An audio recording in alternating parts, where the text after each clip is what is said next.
Welcome back to Hardball. African-American voters have become a force to be reckoned with in this country and a constituency to be courted, of course.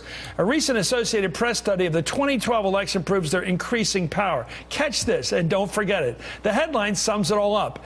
In a first, black turnout rate surpasses white turnout, pointing out that while blacks make up just 12% of the eligible voters of this country, they made up 13% of the total 2012 votes cast. Stop the prompter for a second. This is a big deal. This isn't about voters that are registered voting. This is about people 18 and over who are citizens voting. A tremendous turnout by the black community. Anyway, the study sums up the significance of this, saying, quote, overall, the findings represent a tipping point for blacks who, for much of America's history, were disenfranchised and then effectively barred from voting until passage of the Voting Rights Act of '65.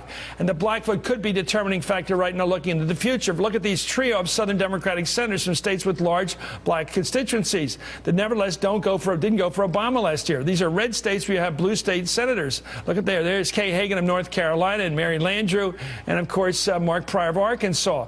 And given the fact that Republicans need to pick up 60s, they're targeting those very people. And the African-American votes are going to decide where they stay in the Senate, or probably the Senate gets to shift to the Republicans. Joining me right now, who knows all about this stuff, Pulitzer Prize-winning columnist for the Washington Post, Eugene Robinson, who's nationally syndicated, and Judith Brown-Dianis of the voting rights organization, The Advancement Project. The two best possible people to talk about this. First of all, the stunning fact. It's stunning because I grew up in Philly, where you had racial division up the kazoo for many years and still does.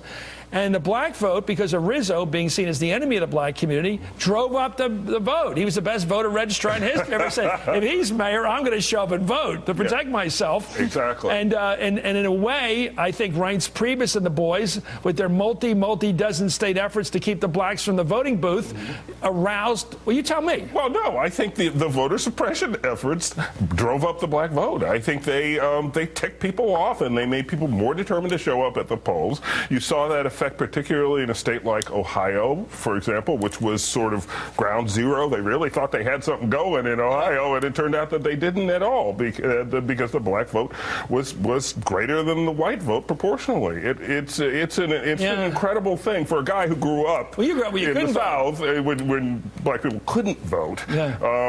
It's extraordinary. It's extraordinary. Judith, talk about this. There's three big things going on here. One is that the black vote is at least keeping its own in terms of showing up, which is the key. Woody Allen said 80% of life is showing up. If you don't show up and vote, you ain't voting, and you can only complain then. You can still complain if you vote, of course, so that's fair enough. The other thing is that the effort to try to screw the black voter in every way, no Sunday voting, shorter hours, more paperwork, photo ID, get downtown and get a photo, anything that will slow down the black vote. And then this other thing here is this need on the part of the Democratic Party for black votes and a black constituency to support and believe in them, and not just vote for them, believe in them. Right.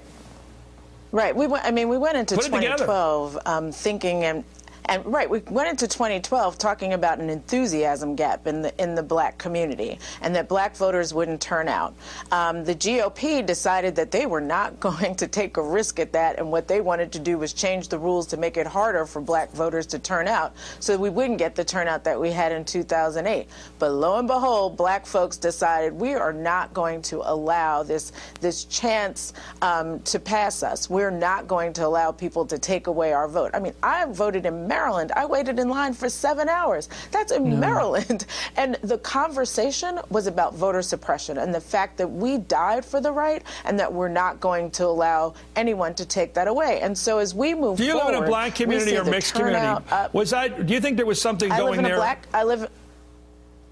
I live in a black community in Prince George's County, and 7 hours in line. And literally, that's what people were talking about. And so as we move into 2014 and 2016, the GOP is going to double down on its efforts to make it harder for black voters to turn out, because they now understand the strength of our vote. And the Democratic Party better make sure that they don't take black voters for granted. Well, that's a big question. What did you make of this is such a tricky question for a guy like me who's white to ask, but I want to get a reaction because I'm always curious when I'm doing this show.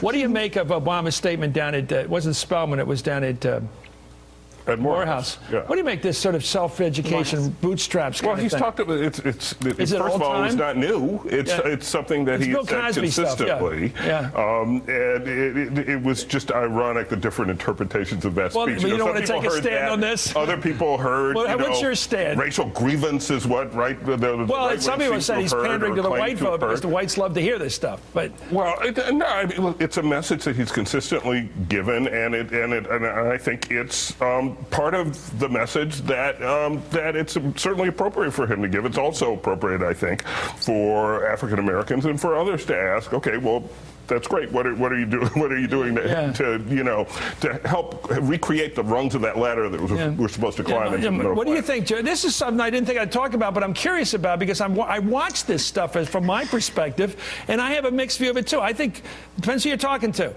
Usually you end up talking to the choir. You're talking down there to one of the best schools in the country, Morehouse. You really had no problem. These people are as energized and as academically driven as anybody in the country. Don't go to them talking about how they don't believe in books or anything like that. Your thoughts on this? That's right. This is tricky stuff. That's right.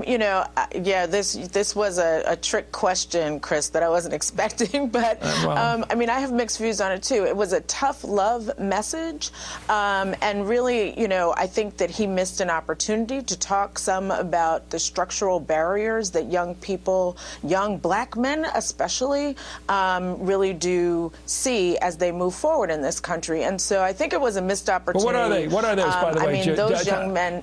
What are those structural barriers? Well, from mass incarceration to schools that are under-resourced to, he could have talked about jobs and the need for more jobs and the black unemployment rate and really kind of hit home on some of the challenges and what not only he, but the Democratic Party are doing in order to make sure that the black community is strengthened and that we come back and bounce back in this bad economy.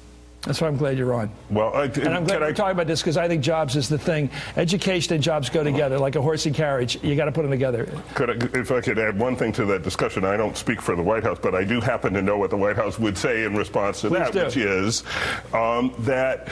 Yes, to all those things, and that's absolutely right. There are these structural impediments, but it's important to give a message of reality. And so, what's going to get through this Congress? What's going to, what money is there to spend? What world are you going to live in? Right, in the real world.